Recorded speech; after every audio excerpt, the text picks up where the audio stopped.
Hello everyone. अभी ये नहीं बोलूंगा कि कैसा फील कर रहे हो। अभी शाम से बैठा था तो बहुत सारे पर्सनल मैसेज आ रहे थे, कॉल्स आ रहे थे। जो स्टूडेंट्स ने जो इस बार एग्जाम दिया है यूपीएससी का, तो उनकी आवाज सुन के, उनसे बात करके, उनके मैसेजेस को पढ़ के बुरा तो फील हो रहा है। थोड़ा सा है मन में एक कशक सी है कि लोग छोटी छोटी प्रॉब्लम से इतना परेशान हो जाते हैं। हो सकता है कि आपको लगे कि मैं बोल रहा हूं कि ये छोटी प्रॉब्लम है। एग्जाम का अच्छा ना होना, हाँ सच में छोटी प्रॉब्लम है। कोई इतनी बड़ी प्रॉब्लम नहीं है कि हमारी लाइफ खत्म होगी। स्टूडेंट्स रो रहे हैं, ठीक है, बहुत। ये कहीं ना कहीं तक ये चीज जायज है कि आप दुखी होते हो, और आपको दुखी होना भी चाहिए। अगर आप दुखी नहीं हो तो इसका मतलब है कि आपने उस एग्जाम की प्रिपरेशन या जो ड्रीम आप लेके चले हो, उस ड्रीम के लिए आप सीरियस नहीं हो। आप दुखी इसलिए हो क्योंकि आप अपने ड्रीम को अचीव करने के लिए सीरियस हो। आपने अपना टाइम लगाया है, अपना एनर्जी लगाई है, अपना पैसा लगाया है, अपने कैरियर और चीजें छोड़ के आप इस चीज पे फोकस करने लगे हो। और वो चीज आज आपकी किसी कारणवश जो भी है वो खराब होगी। आप अपने एग्जाम में बैठ के, एग्जाम हॉल में बैठ के उतना अच्छे से परफॉर्म नहीं कर पाए। जो लोगों का एग्जाम अच्छा हुआ है, all the very best to them. और उन लोगों को मेंस की तैयारी करनी चाहिए, लेकिन आज उनकी बात करते हैं जो लोग पीछे रह गए हैं। जो अभी, ये अभी कैसी सिचुएशन होगी बताऊं, मैं पर्सनल एक्सपीरियंस से बात बोल सकता हूं कि अभी आप घर वापस जा रहे होगे, अपने रूम पे जा रहे होगे, आपने अपना फोन बंद कर लिया होगा, आप किसी से बात नहीं करना चाहते होगे, आप खुद को कोस रहे होगे, आप गिल्ट में होगे कि काश मैं पॉलिटी की किताब को एक बार फिर से रिवाइज कर लेता, मैं साइंस एंड टेक के नोट्स फिर से पढ़ लेता, मैं इन्वायरमेंट की क्लासेस को अच्छे से देख लेता, मुझे नोट्स, सेल्फ नोट्स बनाने चाहिए, शॉर्ट नोट्स बनाने चाहिए थे ताकि मैं लास्ट टाइम पे रिवाइज कर पाता, मैंने ये वाली चीज नहीं पढ़ी। ये बहुत सारे सवाल अभी आपके माइंड में चल रहे होंगे, चलने चाहिए, क्योंकि आपने मेहनत की है, आपने टाइम लगाया है इस चीज के ऊपर। okay? लेकिन क्या हमें इतना बुरा फील करना चाहिए या इतना दुखी हो जाना चाहिए कि हमारा ब्रेक डाउन हो जाए? हुँ? आप ये बोलो कि सर गिव अप कर देते हैं, नहीं होगा। हुँ? क्या ये सॉल्यूशन है? ये इस चीज का सॉल्यूशन है तो बताओ। गिव अप करना अगर सॉल्यूशन है तो सब लोग गिव अप कर देते, फिर कुछ इस दुनिया में कुछ काम होता ही नहीं, फिर वो कहानियां तो बनती ही नहीं। सूरज तिवारी सर को अभी देख पा रहे हो ना, अभी आईएएस का रिजल्ट आया है, फिजिकली हैंडीकैप्ड है। सोच पा रहे हो उनकी लाइफ में कितनी प्रॉब्लम्स रही होंगी? क्या उन जितनी प्रॉब्लम्स हैं आपकी लाइफ में? हमारे एक मित्र हैं, अभी झारखंड में आईएएस ऑफिसर हैं, संदीप जी। जो छोटे थे तभी मां चली गई थी, एक झोपड़ी है रहने के लिए, झोपड़ी थी उस टाइम पे। और अब मतलब अभी लास्ट तक, जब वो फाइनल सिलेक्शन हो रहे थे तब तक झोपड़ी थी, कभी घर नहीं जाते थे। इवन कभी भी अपना मोबाइल रिचार्ज नहीं कराते थे, मैसेज पैक डलवाते थे उस टाइम पे, मैसेजेस डलवाते थे लोग, वो मैसेज करता था सबको। सिर्फ एक टी शर्ट, एक या दो टी शर्ट थी उनके पास, लेकिन डेडिकेशन, इतना डेडिकेशन था कि अभी एग्जाम देख के जाते थे, पता क्या करते थे? बाकी लोग तो सब लोग एंजॉय करते थे कि प्रीलिम्स हो गया, ठीक है, अच्छा मार्क्स आ रहा है, इधर उधर घूमने चले गए, डिनर करने चले। संदीप जी लाइब्रेरी जाके मेंस की प्रिपरेशन करना शुरू कर देते थे। उसी टाइम से सीधा एग्जाम सेंटर से वो लाइब्रेरी जाते थे। क्या इतना डेडिकेशन है आप में? हम लोगों में नहीं रहा, हमारी गलतियां रही, इसलिए हम नहीं बन पाए। और वो बने क्योंकि उनमें इतना डेडिकेशन था। तो आपको खुद को एनालाइज करना पड़ेगा कि कहां गलतियां हुई हैं, और क्या चीजें हैं ऐसी, मेरी क्या स्ट्रेंथ है, मेरी क्या वीकनेसेस हैं, उन पे काम करना पड़ेगा अभी।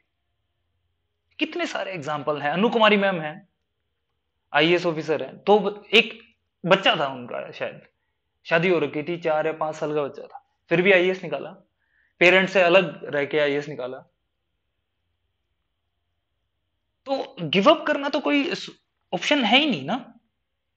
अभी आपके माइंड में बहुत सारी ऐसी फीलिंग्स भी आ रही होंगी कि अब क्या करें, नाउ व्हाट। कुछ नहीं, आराम से बैठो, बात करो लोगों से, जिससे बात करनी है, चाहे अपने मेंटोर से बात करनी है, अपने पेरेंट्स से बात करनी है, अपने दोस्तों से बात करनी है, गर्लफ्रेंड से बात करनी है, बॉयफ्रेंड से बात करनी है, बात करो, किसी से भी बात करो। अभी आप क्या करोगे, जाते हुए फोन ऑफ करके बंद कमरे में अपने रूम में जाके बैठ जाओगे, किसी से बात नहीं करना है, डिनर नहीं करोगे, बाहर नहीं निकलोगे, क्यों? और ये कब तक चलेगा? कब तक अपने आप को इतना फील कराते रहोगे कि, और अपने आप को उतना गिल्ट में रखोगे कि क्या कर दिया, कोई गुनाह कर दिया आपने? नहीं, कोई गुनाह नहीं किया है। आपने प्रिपरेशन की है और आपने मोस्ट प्रेस्टिजियस एग्जाम की प्रिपरेशन की है। आप बहुत लकी हो। आप अपने आप को इतना लकी मानो कि बहुत सारी पॉपुलेशन तो ऐसी है जो इस एग्जाम के बारे में सोच भी नहीं पाती, इस एग्जाम के बारे में कभी, कि उन्हें वो फॉर्म तक फिल नहीं कर पाते।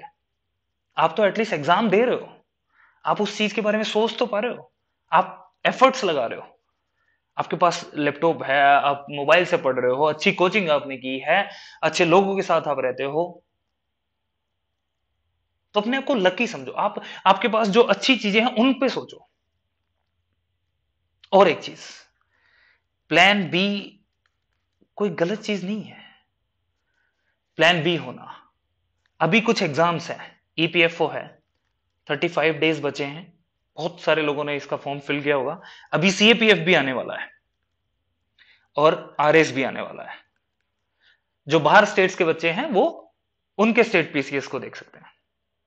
ये एग्जाम्स अभी पाइपलाइन में हैं। 2-3 दिन का ब्रेक लो, बैठो आराम से, अपनी गलतियों को एनालाइज करो, उनको लिखो एक पेपर पे कि अब ये गलतियां इन एग्जाम्स में नहीं करनी है। आरएस की प्रिपरेशन में, आरएस की प्रिपरेशन में अब ये चीज आप लोगों को ध्यान रखनी चाहिए, जिन लोगों ने यूपीएससी का एग्जाम नहीं दिया है उन लोगों के लिए खासकर बता दूं कि आप लोगों को अब हर चीज के लिए रेडी रहना है। ये नहीं है कि आरएस का एग्जाम तो फैक्चुअली आएगा, कोई जरूरी नहीं है। आरएस भी यूपीएससी की तरफ इंक्लाइन हो रहा है, स्टेट पीसीएस यूपीएससी की तरफ इंक्लाइन हो रहे हैं, जैसे यूपी हो गया या हरियाणा वाला हो गया, तो क्यों आरएस क्यों नहीं हो सकता? तो हमें उस चीज के लिए रेडी रहना पड़ेगा, हमें अपने कॉन्सेप्ट्स को स्ट्रॉन्ग करना पड़ेगा। तेज में स्टूडेंट्स बोलते हैं कि सर हम नोट से पढ़ लेते हैं, बुक्स नहीं पढ़ते। क्यों नहीं पढ़नी बुक्स? बुक्स पढ़नी है, बुक्स से आपके कॉन्सेप्ट्स क्लियर होते हैं, कोई ट्रिक्स काम नहीं करेंगी वहां पे। आप जाओ पढ़ो, अपने कॉन्सेप्ट्स को स्ट्रॉन्ग करो, अपनी कहानी खुद लिखो, और उस कहानी को लिखने के लिए आपको उठना पड़ेगा, आपको लिखना पड़ेगा। क्यों नहीं मेंस के आंसर्स लिखें अभी, मेंस के आंसर राइटिंग प्रैक्टिस की जाए, क्यों नहीं मॉक टेस्ट लगाए जाएं? वैकेंसी तो एक ना एक दिन तो आएंगी, आज नहीं तो कल आएंगी। कब तक बैठोगे ये चीज सोच के? और ये जब वैकेंसी आ जाएगी तो हड़बड़ाहट हो जाएगी, फिर प्रिपरेशन वैसे नहीं हो पाएगी, और फिर हम अपने आप को जब एग्जाम सेंटर से बाहर निकल रहे होंगे तो हम अपने आप में गिल्ट फील कर रहे होंगे कि ये क्या कर दिया हमने, काश मैं पहले पढ़ लेता, काश मैंने ये मॉक टेस्ट लगा लिए होते, या ये प्रोग्राम कर लिया होता, या मैंने इस तरीके से अपने क्वेश्चंस को एनालाइज कर लिया होता, आंसर राइटिंग कर ली होती, पीयर रिव्यू कर लिया होता, एक दूसरे के साथ डिस्कशन करके सीख लिया होता। तो वो फिर बाद में बातें ही रह जाती हैं। तो बस अभी सिर्फ यही, मतलब बुरा फील हो रहा था, स्टूडेंट्स का फोन आ रहा था और समझ नहीं आ रहा था कि क्या बोलूं। ये फीलिंग्स हमने भी अपने टाइम पे फील की हैं, और ये बुरा फील होता है ना, होगा, होना भी चाहिए। And failure is not the end, it's just a temporary setback. ये एक सेटबैक है, इस सेटबैक से सीखो कि अब क्या करना है, किस तरीके से अब अपनी स्ट्रेटेजी बनानी है, किस तरीके से अब आरएस के एग्जाम को अप्रोच करना है, या बाकी जो एग्जाम्स आप दे रहे हो उसको कैसे अप्रोच करना है।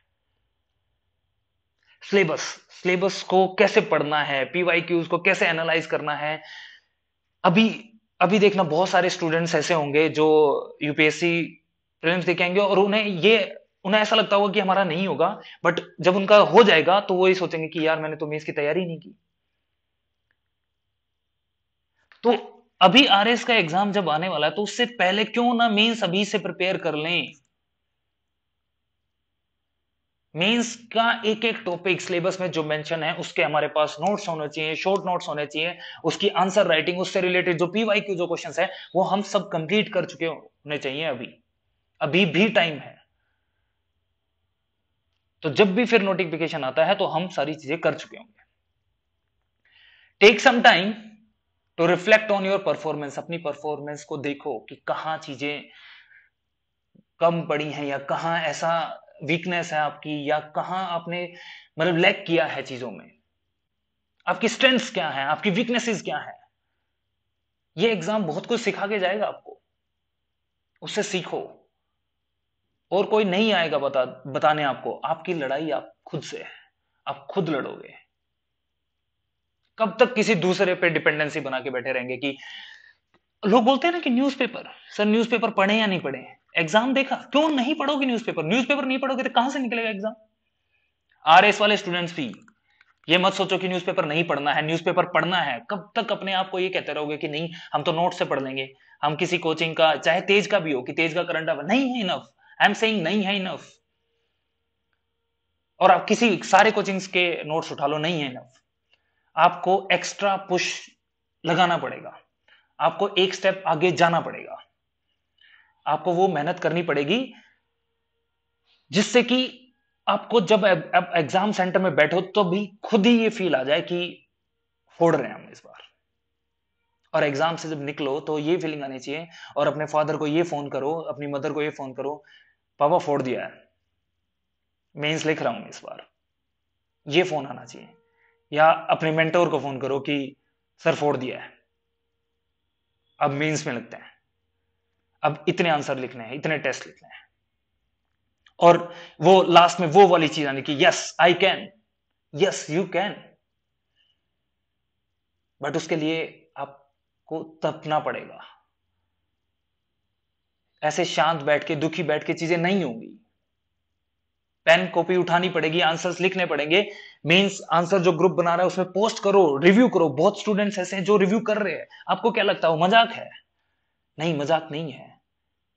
आप उन लोगों से पूछ के देखना जो एक दूसरे के आंसर्स को रिव्यू करते हैं, उनको कितनी हेल्प मिलती है इन चीजों से। और वो आज नहीं तो 10 दिन बाद कैसे मोटिवेट फील करेंगे, और उनके आंसर्स में इंप्रूवमेंट खुद देखोगे आप। कब तक ऐसे चलेगा?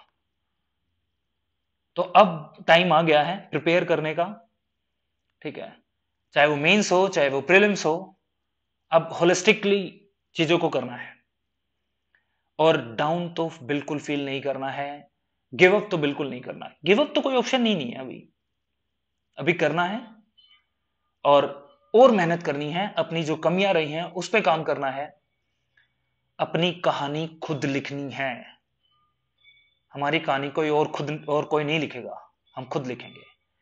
और हम अपने फादर को, ब्रदर को, मदर को, सिस्टर को, मेंटोर को ये फोन करेंगे कि हमने फोड़ दिया है। That's all. Thank you very much.